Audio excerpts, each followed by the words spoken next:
સુરતમાં ગેરકાયદેસર અને અત્યંત મોંઘા એવા પદાર્થ એવરગ્રીસના વેપારનો મોટો પર્દાફાશ થયો છે। 8 કિલો શંકાસ્પદ એવરગ્રીસ જપ્ત કરવા આગળની કાર્યવાહી હાથ ધરી છે। સુરતમાં ઉમરા પોલીસે ઇન્ડોર સ્ટેડિયમ નજીકથી દરોડો પાડી લગભગ 8 કિલો શંકાસ્પદ એવરગ્રીસ જપ્ત આગળની કાર્યવાહી હાથ ધરી છે। રૂપિયા 8,88,43,000ની કિંમતના મુદ્દામાલ સાથે 9 જેટલા યુવાનોને ઝડપી પડ્યા છે, જે સુરત શંકાસ્પદ એવરગ્રીસ વેચવા માટે આવ્યા હતા, જેમાં વિદ્યાર્થીઓ પણ સામેલ છે। વન વિભાગની મદદથી આગળની તપાસ ઉમરા પોલીસ દ્વારા શરૂ કરવામાં આવશે। 10 દિવસની અંદર સુરત પોલીસે 18 કરોડથી પણ વધુ શંકાસ્પદ એવરગ્રીસ જપ્ત કરી આગળની કાર્યવાહી હાથ ધરી છે।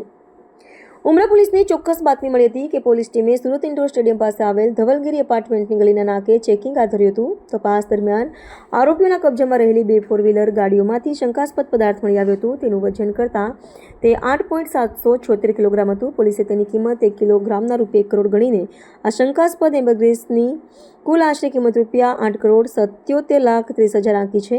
પોલીસે ગેરકાયદેસર એવરગ્રીસના વેપારમાં સંડોવાયેલા વિવિધ જિલ્લાના 9 યુવાનોની અટકાયત કરી છે।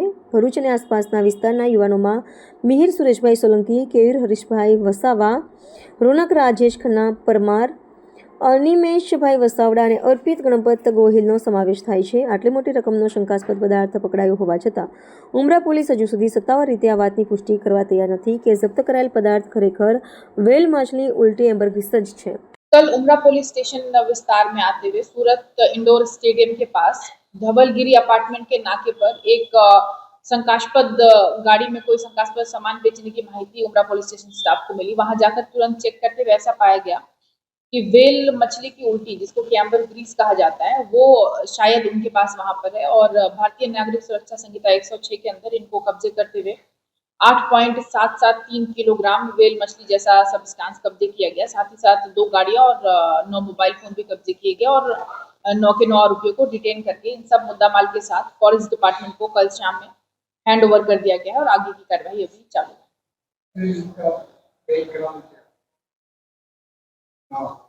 9 आरोपियों का कोई बैकग्राउंड गुनाहित इतिहास अभी हमारे सामने नहीं है। ये लगभग 19 से 23 वर्ष के सारे लड़के हैं जो अभ्यास करते हैं अलग अलग जगहों पर और इसकी तपास अभी जारी है।